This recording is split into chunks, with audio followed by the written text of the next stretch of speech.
This is CBC Nova Scotia News. Tonight, development boom. The municipality of East Hants gets ready for a major surge in its population. Resign or not resign? Andy Fillmore faces criticism for staying on as Halifax MP while running to be the city's mayor. And the sport of cricket in Nova Scotia is growing by leaps and bounds. Here comes our cold front, ushering in that much drier air as the humidity departs and the skies clear on Friday. Your full forecast is coming up. Good evening. A municipality in Nova Scotia has more than tripled the amount of building permits it issues annually. The municipality of East Hants is preparing for its population to surge by as much as 70% in the coming decades. It's part of a developmental boom in communities on the outskirts of Halifax. Luke Ettinger has more. These lots are among the thousands of housing units approved for development in the municipality of East Hants. With that, the population could increase by 70% in the next 20 years. It's almost like 5 years ago somebody threw a light switch. That's what it feels like. Woodford says the municipality has issued an average of 328 new permits annually since 2021, more than triple the amount a decade ago. And people are interested in what the municipality calls the corridor, which is made up of communities close to Highway 102. Traditionally, it was probably an area for people that were working in the Dartmouth side, a lot of people in Enfield Airport region, but lately it's really grown in terms of popularity just because of its not just like size and the ability for more homes to be built, but the amenities there. I mean, every time an apartment building is built here, it doesn't seem to matter what the rents are. It gets filled immediately as soon as it opens. Now more than half of permits are for apartments, semi-detached dwellings, or townhouses. Still, about 80% of residents live in single-family homes like Perry Mitchellmore. The Lance resident is not against growth, but he has concerns, particularly after being flooded out with neighbors a year ago. So as you approve more developments, as you cut trees, as you change drainage paths, you're just creating more opportunities for that to happen in the future. Woodford says that new development could help address historic flooding issues in some subdivisions. As development happens upstream of an existing subdivision with a problem, we're using the opportunity for that development to divert storm drainage or to add more retention and so on to improve that situation downstream. And that upstream development could be happening here on 366 hectares of land west of the Lance Highway exit, adding to an increased urbanization of the area and prompting some who prefer rural life to sell. And now they have the opportunity to sell at an increased value and, go out a little further. And Daphne says with new homes under $600,000, proximity to amenities in the city, there's little sign of interest in the area slowing down. Luke Ettinger, CBC News, Lance. Halifax police say they've charged 3 people in relation to shots fired yesterday in Dartmouth. Reports about gunfire towards a home on Booth Street came in early yesterday morning. Police later found the suspect vehicle on Bredor Lane. 3 men, a 20-year-old and 2 19-year-olds, are facing a dozen weapons and drug charges. A 4th person was released the same day without charges. There were no reported injuries. RCMP say one of their vehicles was set on fire while parked at a service shop in Metegan earlier this week. They say it's the latest in a string of violent crimes that has prompted police to double its workforce in the Digby County fishing community. Police were called to the service shop just before 2 a.m. on Wednesday morning. The police car, which was at the shop for repairs, was engulfed in flames. No one was injured, but 2 other nearby vehicles were also damaged. RCMP Sergeant Jeff LeBlanc told CBC he believes this latest arson is linked to other recent crimes around Metegan. He said anyone with information can call the detachment and ask for him personally, and that he would keep their names anonymous.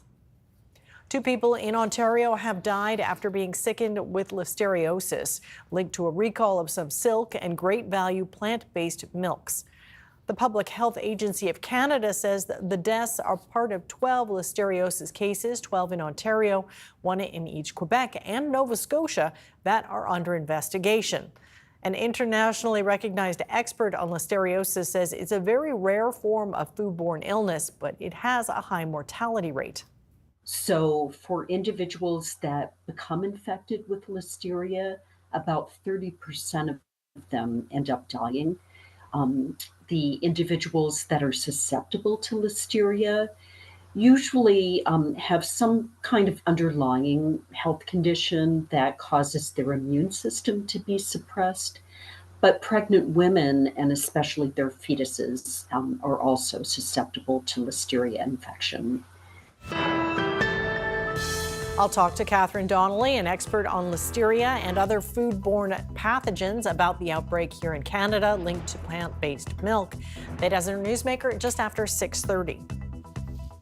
Well, Nova Scotia Health has confirmed one case of tuberculosis at a childcare centre in its central zone. The health authority did not disclose what facility was affected. It did send a letter to families and staff from the centre to inform them of the case, but said their exposure risk is considered low. Nova Scotia sees anywhere between a dozen to 24 cases of tuberculosis a year, according to officials. The province is offering financial assistance related to flash flooding in the Annapolis Valley last week. The province's disaster financial assistance program covers uninsurable losses for eligible households, small businesses, and not-for-profits. People are asked to keep their receipts and document what they can with pictures and videos. Applications can be submitted online through the province at Access Nova Scotia centres or MLA offices. The deadline to apply is October 31st.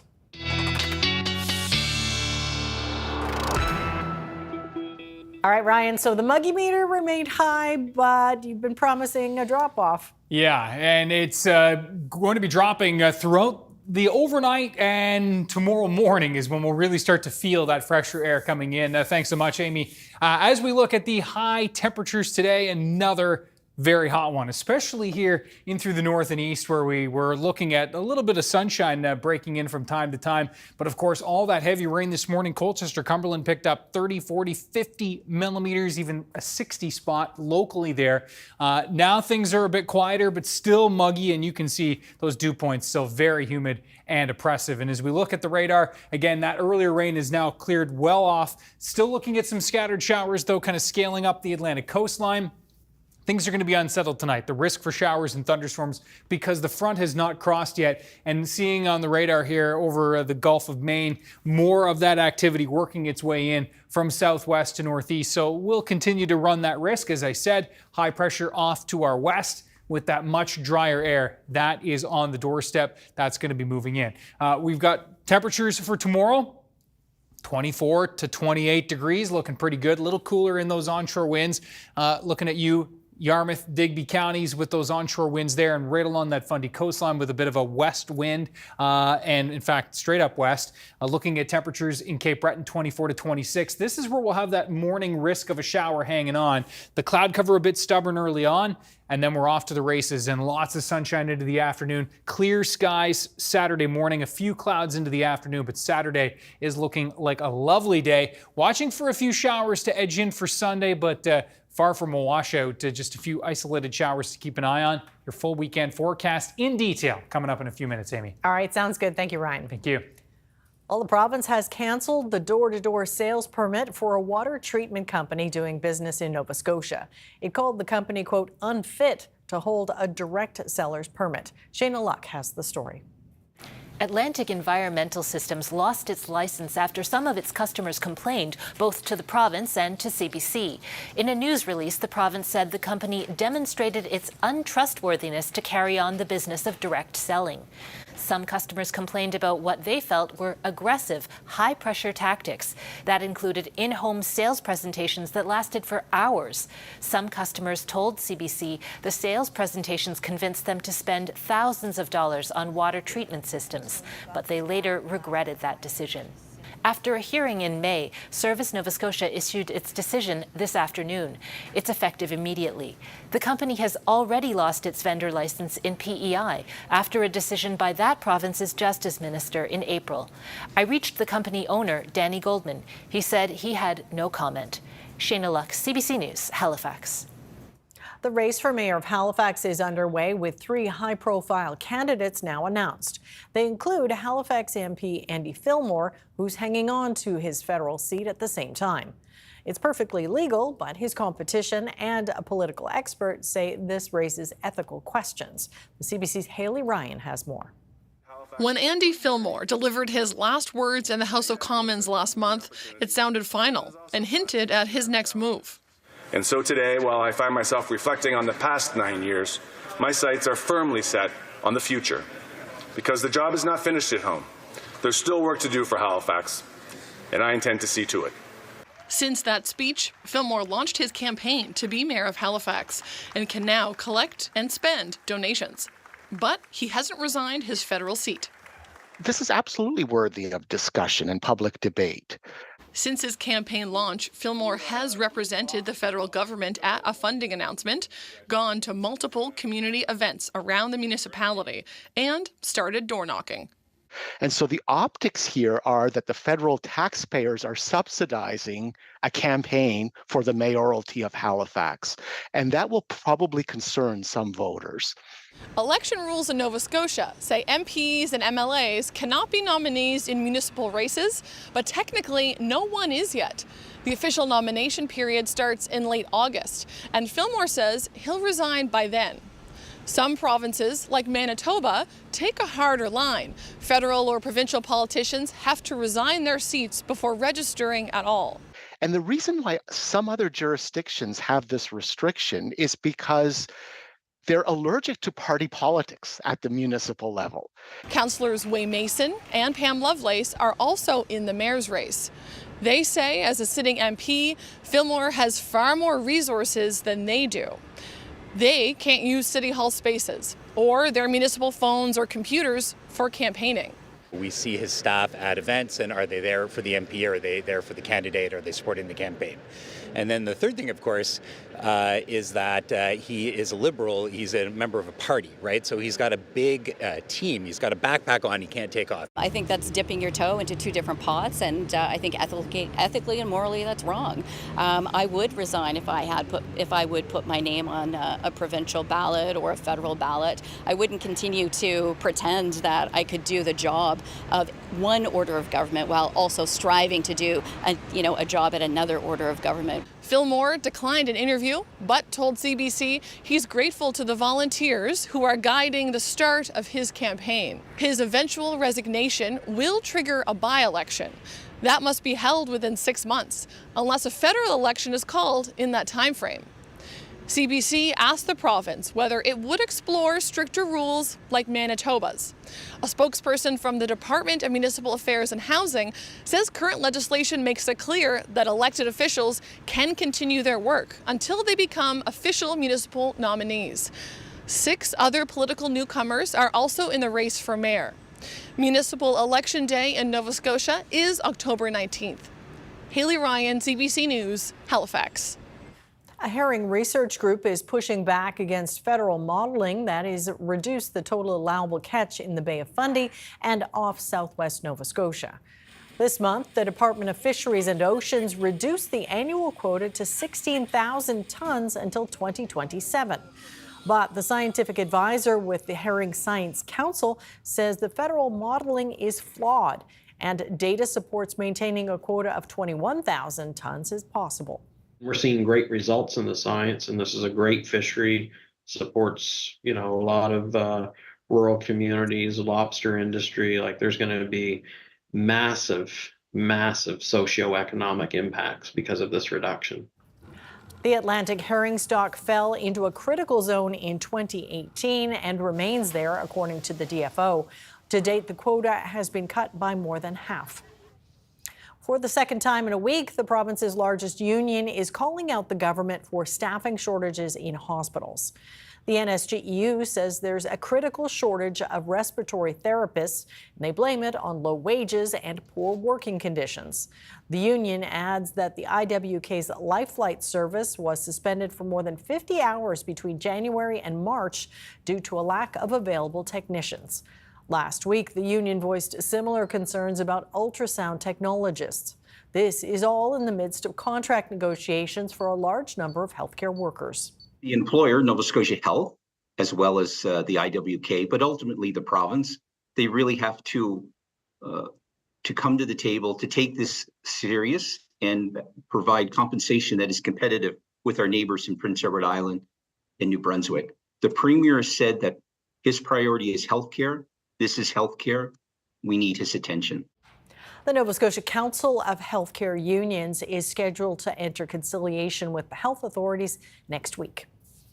A section of the Trans-Canada Highway in Cape Breton was shut down to one lane for several hours today after a truck carrying lobster flipped on its side heading up Kelly's Mountain.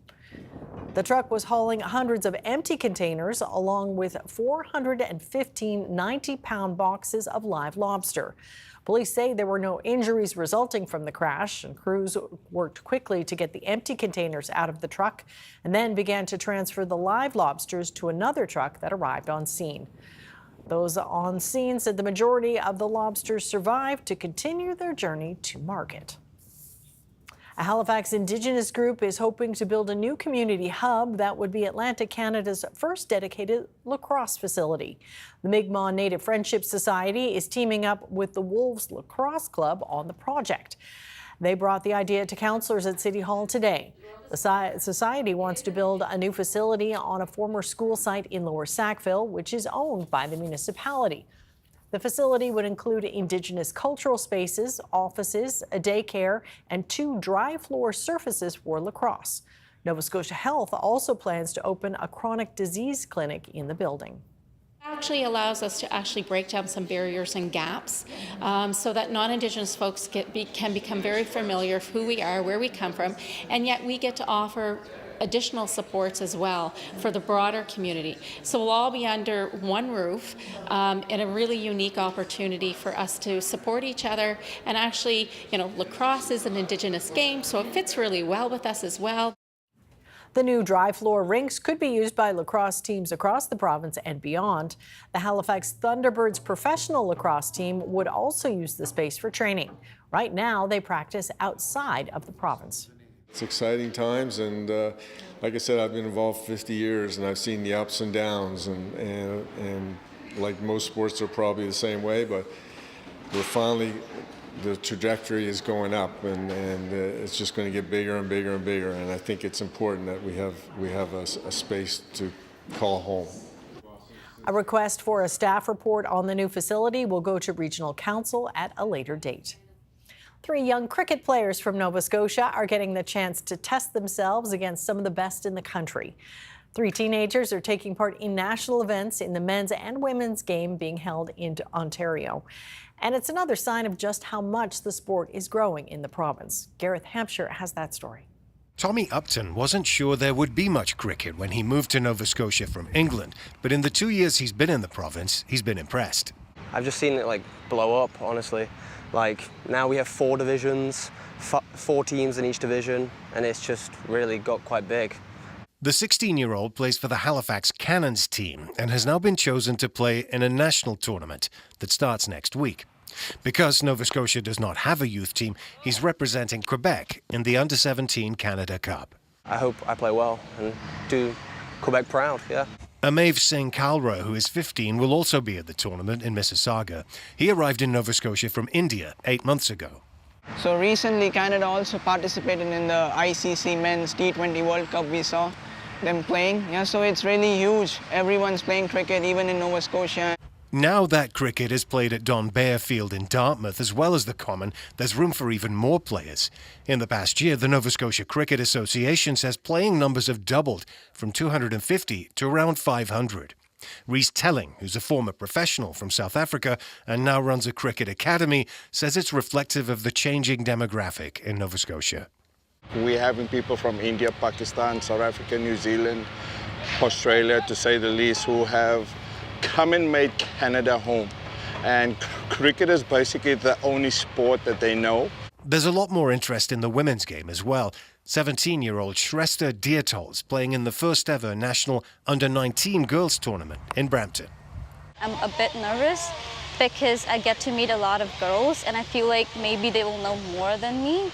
But at the same time, I'm really happy that I get to be a part of this. All 3 young players are a part of Telling's Eastern Cricket Academy, getting specialist coaching. Because if your head is too far back, you're going to sky the ball all the time. So you are trying to have your balance and your power to go through the shot of the ball. He says it's an exciting time for the game, with cricket coming back to the Olympics in 2028. But for the growth to continue, they all want to see even better playing and practice facilities in the region. Gareth Hampshire, CBC News, Halifax. The Halifax Pride Festival kicks off today with 10 days of events and activities planned, including the Pride Parade on Saturday. Vern Ramasar went to the Garrison Grounds to find out a bit more about this year's festival. I'm here at Garrison Grounds with Adam Reid, who is the board chair for Halifax Pride. Adam, thank you very much for speaking with us. Not a problem. There have been a few challenges over the last few years. We had, of course, COVID, then there was no parade or event last year really to talk about. Tell me about what's planned for this year's festival.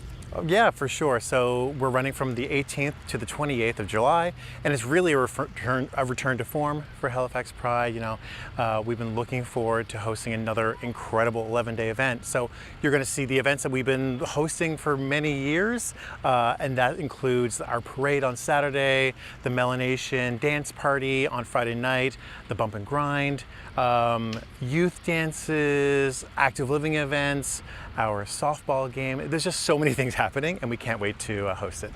Now, I know a lot of thought goes into choosing the ambassador and the honorary ambassador. Tell me about the ambassadors this year. Yeah, so every year we highlight folks who have made incredible contributions to the community. April Hubbard is our Pride Ambassador this year. April is an incredible activist, an accessibility activist and advocate in our community. They're a performer, and we're so excited that April is joining us as our Pride Ambassador. And we also have Jane Kansas, who is our Honorary Ambassador. Jane passed away in 2022, but is a former co-chair of Halifax Pride and also an incredible artist, performer, contributor to the queer community. And why was it important to send that message of inclusivity to people who are disabled? Yeah, we work incredibly hard throughout the year to make sure that our events are welcoming to our queer community, and that includes, of course, disabled folks. So we want to make sure that we are doing whatever we can to ensure that everyone who wants to take part in our festival can do so easily. So we have our accessible viewing areas, ASL interpretation, low sensory spaces for the parade, elder viewing areas, mass spaces. I really encourage folks to go to our website and check it all out, because there's a plethora of accessibility features throughout the festival. Now, the big parade, of course, that people look forward to is on Saturday. How many participants are expected this year?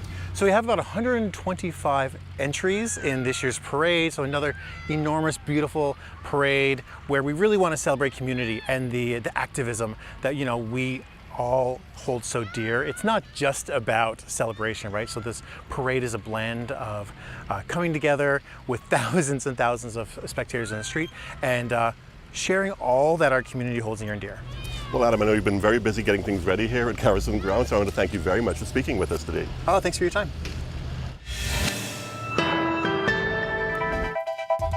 Coming up, the main event. Trump is set to take the stage and accept the nomination at the Republican National Convention.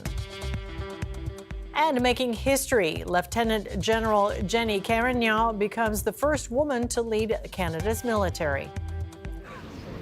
And lots of folks getting out and about this Thursday evening.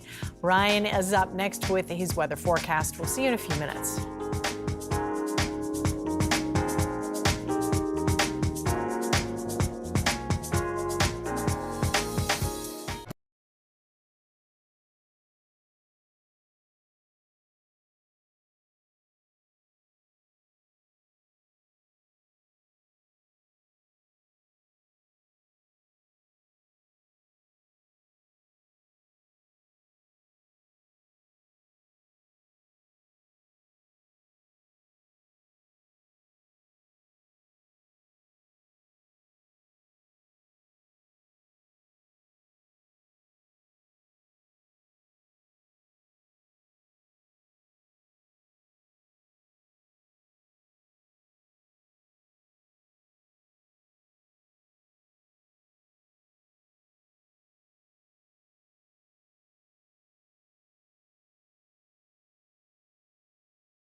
All right, so you've been talking about, of course, how the humidity's making it hard to sleep for a lot of folks. Yeah, and another uncomfortable sleep tonight, but tomorrow night, sleep like a baby. Smooth sailing, yeah. And Friday night, too. Right, the best sleep in ages. Have a look at our webcam shot, and this is a live look in the Trudeau region.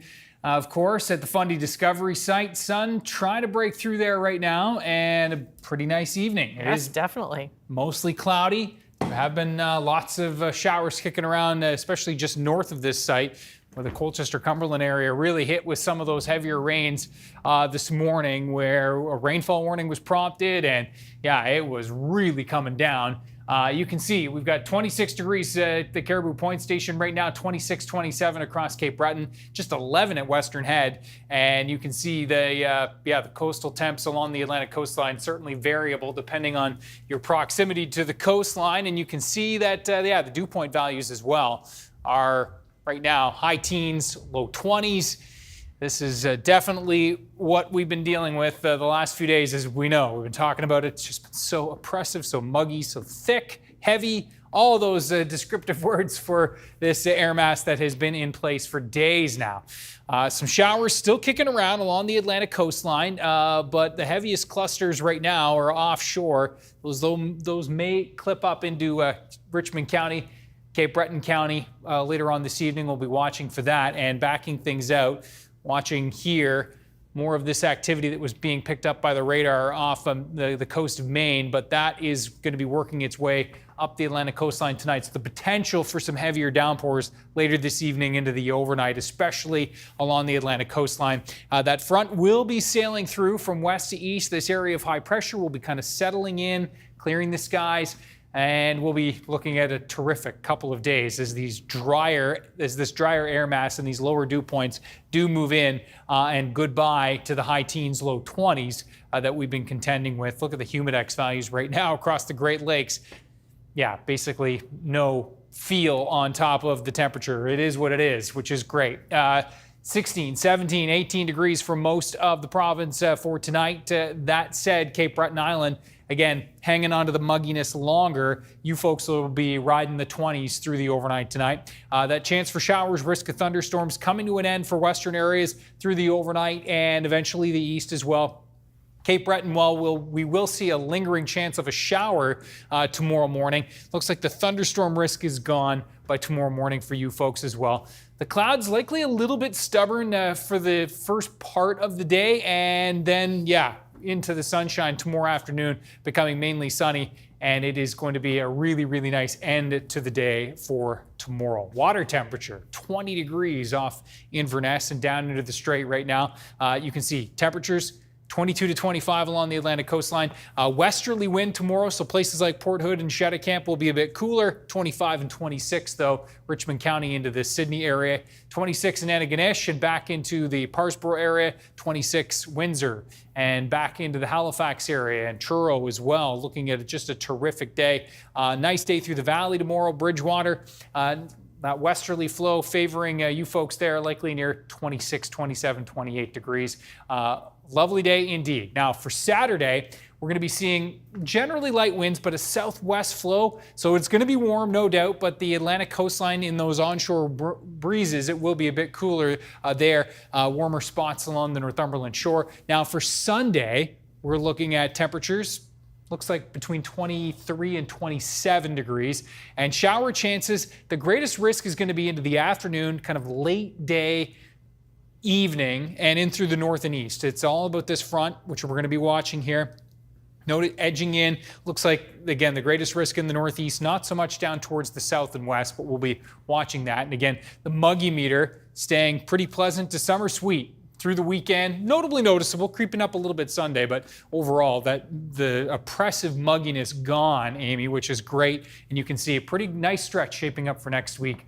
If you happen to have some time off, looking pretty good there as well. Yeah, some lucky folks picking that week. For sure. All right, thank you, Ryan. Thank you. Well, up next, I'll talk with Professor Catherine Donnelly, an expert in Listeria, and I'll ask about the listeriosis outbreak linked to plant-based milk that's led to the death of 2 people in Canada. That's our newsmaker. Stay with us. You're watching CBC Nova Scotia News.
Health Canada says 2 people have died after consuming products that have been recalled over a risk of listeriosis.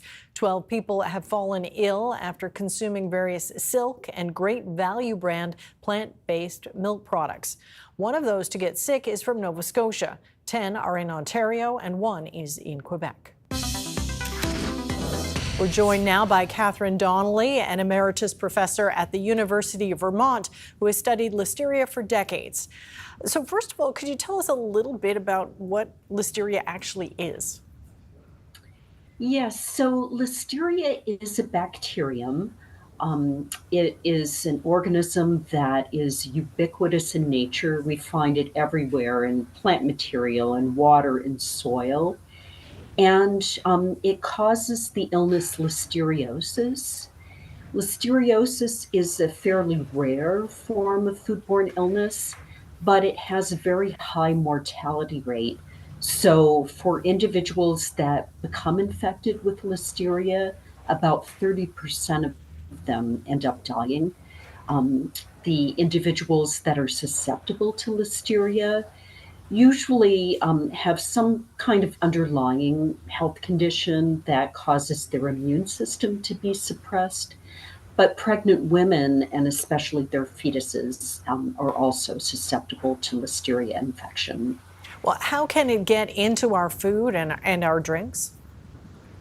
Sure. So typically, Listeria is controlled in processing plant environments by good sanitation measures.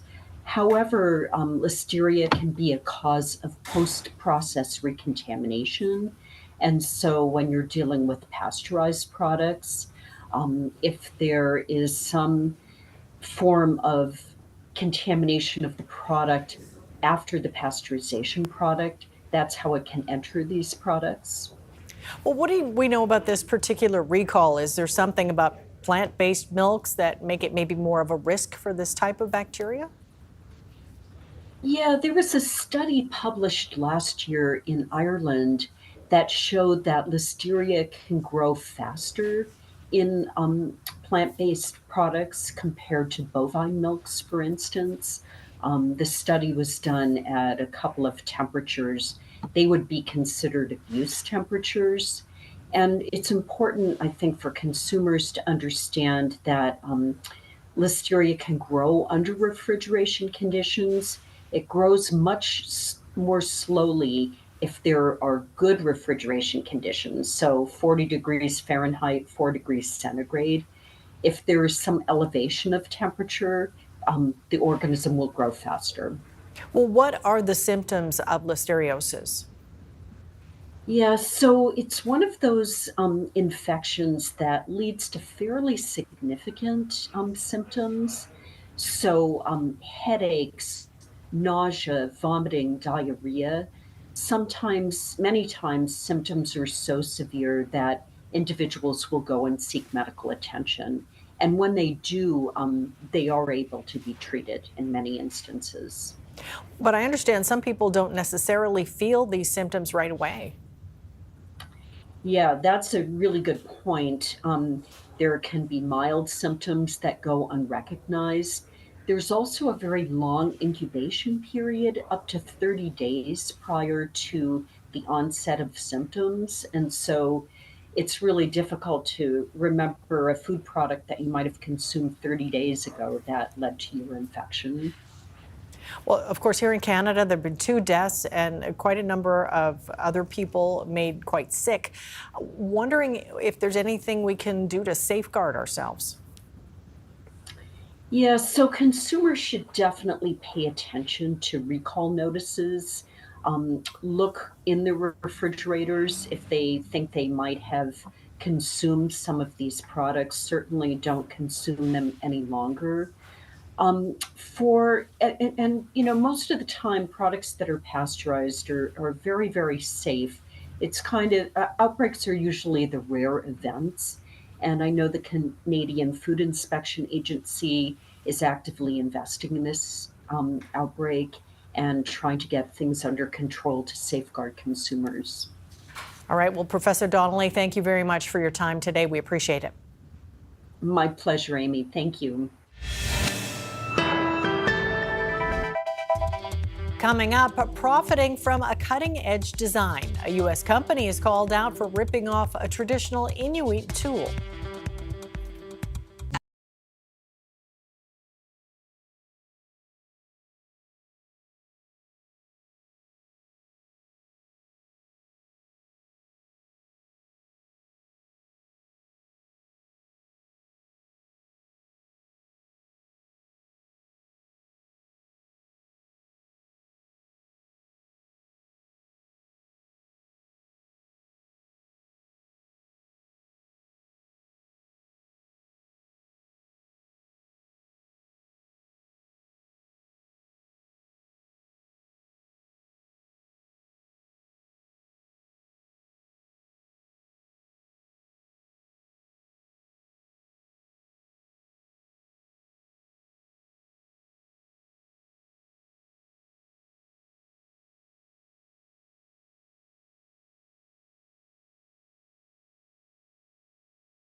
Welcome back. Donald Trump is set to take center stage at the Republican National Convention tonight to formally accept his party's nomination for president. It's been less than a week since an attempted assassination on him, and some insiders expect Trump to take a different tone and message from what we've seen in the past. Chris Reyes has more. Every day this week, Donald Trump has been sitting in the VIP box across the stage here at the Republican National Convention. Tonight, he'll take the podium himself to formally accept his party's nomination before an energized crowd that has welcomed him like a hero following Saturday night's attempted assassination. This is very unified and exciting and a historic convention, and I think J.D. Vance did a tremendous job last night, and I'm really looking forward, as the American people are, from hearing from President Trump. The speech, expected to be about an hour long, written by Trump and reworked to reflect Saturday's shooting. The overarching theme, unity, but also America First policies. Border security and tariffs on foreign goods are slated to feature prominently. His son Eric gave a sense of his father's mental state ahead of the big night. Anytime you have a near-life experience, you hear about people all the time that get in car accidents. They come out, they barely make it, and they look at life differently. They have a new perspective on life. They thank God each and every day that they're alive. Maybe certain things that were important to them before are no longer important. They reprioritize life, and I think my father's definitely looking through it, through that lens. Trump's official nomination comes on the heels of mounting pressure on President Biden. More big-name Democrats have reportedly been speaking to Biden about stepping aside. So far, his campaign is insisting he's staying in. Our campaign is not working through any scenarios where President Biden is not the top of the ticket. He is and will be the Democratic nominee. Whether Trump will capitalize on the uncertainty surrounding his rival will be one of the things revealed in tonight's speech. It will be the first time that he will make a public address since being shot on Saturday. His wife, Melania, is expected to be in the audience. Chris Reyes, CBC News, Milwaukee. Prime Minister Justin Trudeau is losing a member of his cabinet. Seamus O'Regan, Minister of Labour and Seniors, today announced he's stepping down. He said he will serve as MP for St. John's South Mount Pearl until the next general election, but will not run for re-election. He said he's leaving politics for family reasons. Trudeau released a statement thanking him for his work in cabinet. O'Regan, a close friend of the Prime Minister's, was first elected in 2015 and then was re-elected twice. He was appointed to cabinet in 2017 as Minister of Veterans Affairs and went on to serve in a number of portfolios. His replacement will be sworn in at Rideau Hall on Friday. For the first time ever, the top soldier in the Canadian Armed Forces is a woman. General Jenny Carignan has taken command of the new Chief of Defense Staff. She has been in charge of changing the military's culture after a sexual misconduct crisis. Now, Carignan will face a growing staff shortage, readiness issues, and aging equipment. Ashley Burke has that story. It's a new era. À la fois le drapeau canadien et l'insigne des Forces armées canadiennes. General Jenny Carignan making history, taking command of the Canadian Armed Forces. You are the very first woman to ever become Chief of the Defense Staff, the very first in the G7 and in the G20. You are a role model for all Canadians and for the world.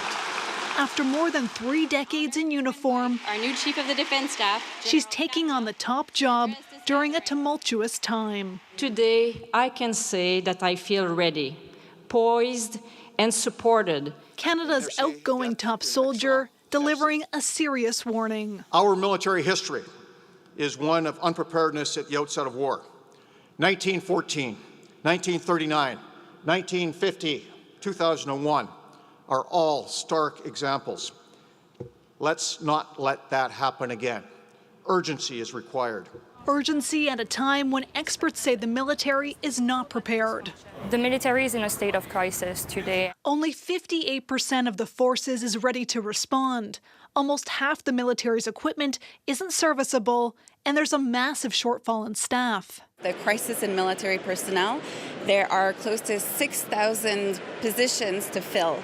Carignan said her top priority is fixing recruitment and laid out a major commitment to counter threats from China and Russia. I say we have about 5 years to get us close enough to be ready to counter those long-range type of threat.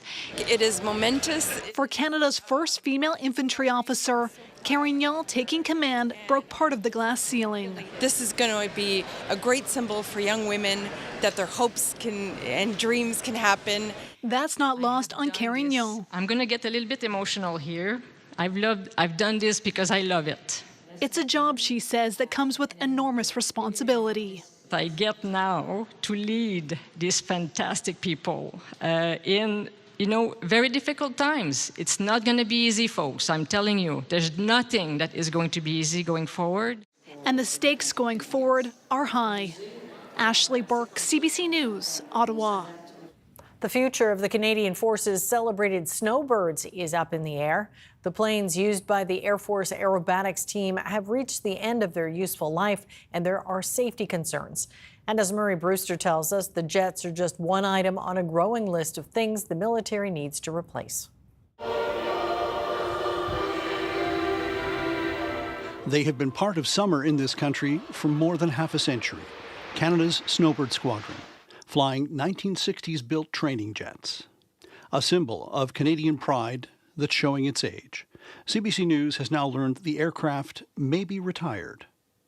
The reality is the Tudor plane is well past its utility. There are even some safety issues that are deeply concerning to me. And I've received assurances that through this flight season that they can manage those safety issues. The federal government has been warned for decades the Snowbird jets need replacing. Internal reports in 2003 and 2016, obtained by CBC News, said keeping the jets flying presented significant risks. The Air Force recently ordered another upgrade that could keep them flying until 2030. Other Canadian Forces equipment is also rusting out. The Navy's minesweepers were built in the mid-1990s. Defense sources confirmed to CBC News that fleet is also on a list of ships and planes the military is looking at retiring soon. General Wayne Eyre, the country's outgoing chief of the defense staff, in an interview with CBC Radio, says some equipment is simply worn out. As a capability ages out, there's a declining pool of spare parts to be able to keep it going. We asked the Defense Department for a comprehensive list of what equipment might be retired. It did not respond. But this expert says the upcoming decision is a political problem for Ottawa. Our allies are seeing that Canada is effectively reducing capabilities because it simply doesn't have the money, the political will, or the human resources. Both the federal government and the military insist no decisions have been made. Last spring's federal budget set aside $1.9 billion to maintain older fleets. But it's clearly not enough. Murray Brewster, CBC News, Ottawa. A modern take on a traditional Inuit knife is drawing criticism. Inuit groups say the curved cutting tool being produced in the U.S. is appropriating their culture and history. Natalie Pressman reports. This marketing video advertises a kitchen knife that's good for cutting food into kid-sized bites. Would have taken me double the amount of time that it would have if I wasn't using the Tot Chop. I mean, we're the first people in the world to have this shape of a knife. But those claims by U.S.-based company Tot Chop are false. They're not an Inuit-owned organization, and they're reproducing our tools to make a profit off of it, right? That's why we're mad. Oh, there's a picture of it here. Inuk Ulu artist Ken Mackay and his father-in-law Joe Karatek know them well. My grandmother made them in the past and kind of inspired me to make them myself as well. Connected me more with my culture. The ulu was traditionally a woman's knife, still used as a kind of multi-tool. Again, people's hands are different. Karatek taught his son-in-law how to craft an ulu. He says it's unfair for Inuit to compete with Southern companies. Today, it's really hard to protect the interest and integrity of who first designed this. Tot Chop's website acknowledges the ulu's Arctic indigenous roots, which contradicts its video marketing. CBC News reached out to ask about these mixed messages. It did not respond. But it's not the first time a non-Inuit company has sold an Inuit design. They should give proper credit to Inuit artisans.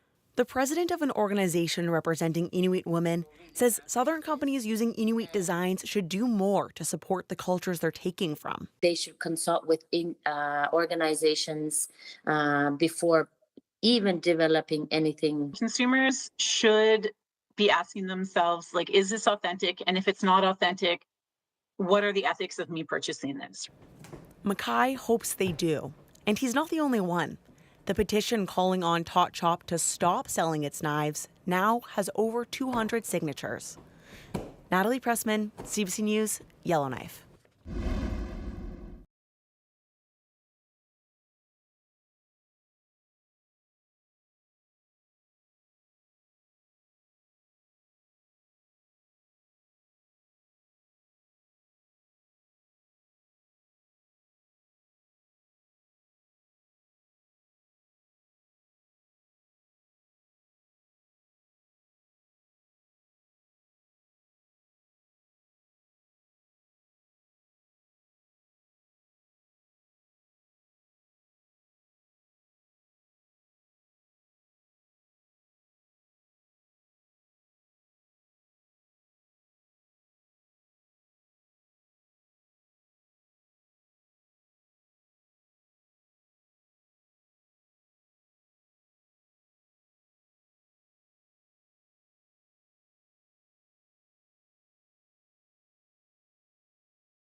So one more kind of sticky, humid night and then smooth sailing for a couple days. Some much better sleeping conditions for tomorrow night. But yeah, uncomfortable again tonight, especially in Cape Breton where the mugginess will linger right into tomorrow morning. We'll start to feel some relief as early as tomorrow morning in the west.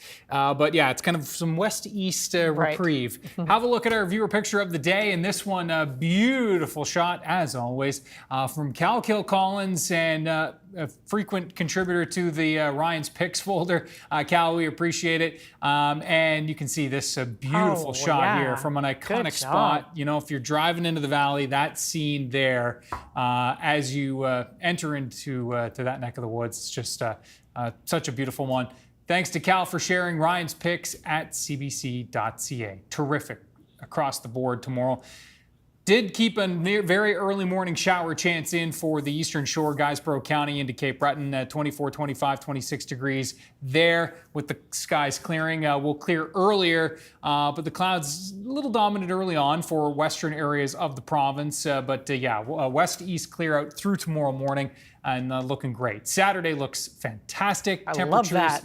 Yeah, really, really nice. Mid to high 20s across the board. Low humidity with that muggy meter. Nice and low right through the forecast. Notably noticeable for Sunday when we will see some of those isolated shower chances creeping back in. It's nice summertime weather. For sure. Well, most of us have seen the Olympic flame as it made its way from Greece to host city Paris. Here's a look at how the torch carrying it was made.